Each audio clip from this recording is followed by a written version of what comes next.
Clinton's close advisor, friend, confidant, Huma Abedin, is having personal problems. Question is the personal about to become a professional distraction for the campaign? Abedin is separating from her husband, Anthony Weiner, former New York politician. She made the announcement after finding out Weiner had once again exchanged lewd messages with a woman on social media 5 years after his first sexting scandal forced him to resign in the first place from his seat in Congress. But now, that question I just mentioned, could his behavior cast a shadow that's much bigger than their marriage? The New York Times is pointing out, quote, Mr. Weiner's behavior also threatens to remind voters about the troubles in the Clintons' own marriage. Ms. Abedin's choice to separate from her husband evokes the debates that erupted over Mrs. Clinton's handling of the Lewinsky affair, a scandal her campaign once left in the past, end quote. Dagan? I just want to start by saying I've never in my entire professional life met a nastier person than Anthony Weiner. He was abusive to anyone, particularly people just in a green room who he thought was beneath him. So karma is a bitch, isn't it, Anthony? I wanted to say that first and foremost. But moving on to Huma Abedin, I think what is a legitimate focus in terms of the presidential election is this is Hillary Clinton's second daughter. This is the woman who keeps Hillary Clinton's phone in her own purse. This woman is the linchpin in all the dealings between the State Department and the Clinton Foundation and all the people who wanted access by giving money, whether it was through Bill Clinton's speeches, whether it was directly to the foundation. She was on the payroll of the Clinton Foundation, she was on Hillary Clinton's payroll, and she was on the payroll of Doug Band's Teneo consulting firm. So I think that if you want to focus on her judgment and what she knows and what she doesn't know, that's perfectly legitimate. Wow, okay. Lisa. Well, and she also knows where the bodies lie. I mean, she knows all of Hillary Clinton's deep, dark secrets and has been intricately involved in all the things that Hillary Clinton is trying to hide. But I do think it casts a shadow over the Clinton campaign, but I also believe that there are stark differences in the sense that I don't believe Anthony Weiner has been ever accused of rape.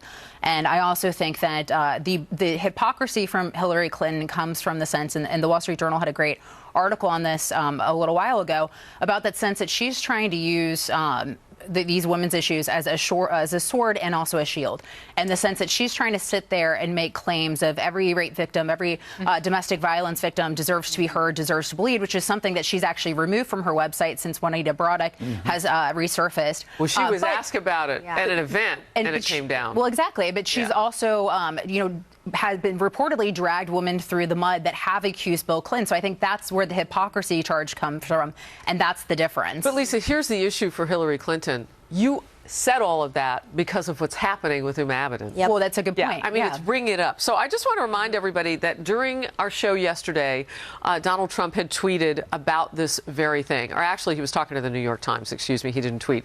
He says it's just another example of Hillary Clinton's bad judgment. It is possible that our country and its security have been greatly compromised by this. Pete?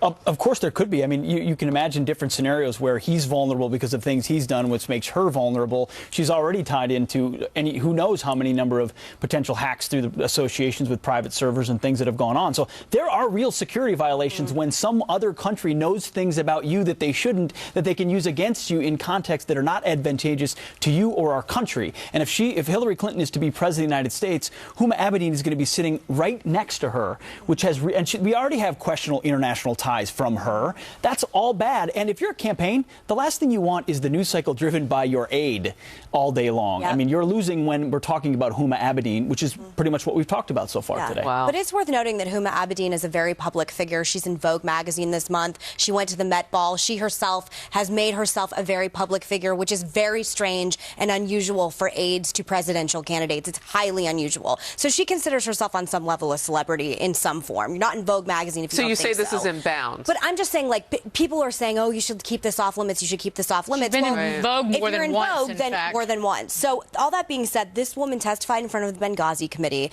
because there were questions about what she knew regarding that night. These are real security issues. And I think Donald Trump actually is raising a very, very important question. And you can't help but think, oh, when Huma Abedin was hanging out with her husband, did she talk about anything that happened during the day? What does he know? It's very obvious.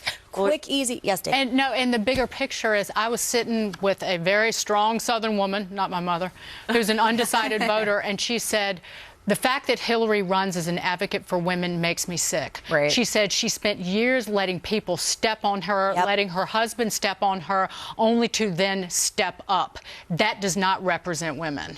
And I think that it does, what's going on here shines a light on that. Pete, I think you hit the nail on the head. We're not talking directly about Hillary Clinton and her road to the White House, if you will. We're talking about an aide who may or may not have had a tremendous amount of access to information that could have we're been all compromised. curious about. She worked for the foundation and for Hillary Clinton. Indeed. Very interesting. Okay, we'll cover the news as it happens on that. Donald Trump is getting ready for a big speech tomorrow in Arizona on his immigration policy. That speech, as you know, was delayed earlier amid questions about whether he's softening his stance, what he has to say to make his plan more clear. And growing concerns about Iran, the stunning numbers on just how many dangerous confrontations our Navy has had with the Islamic Republic over the past year, and what it all may say about that controversial nuclear deal. Stay close.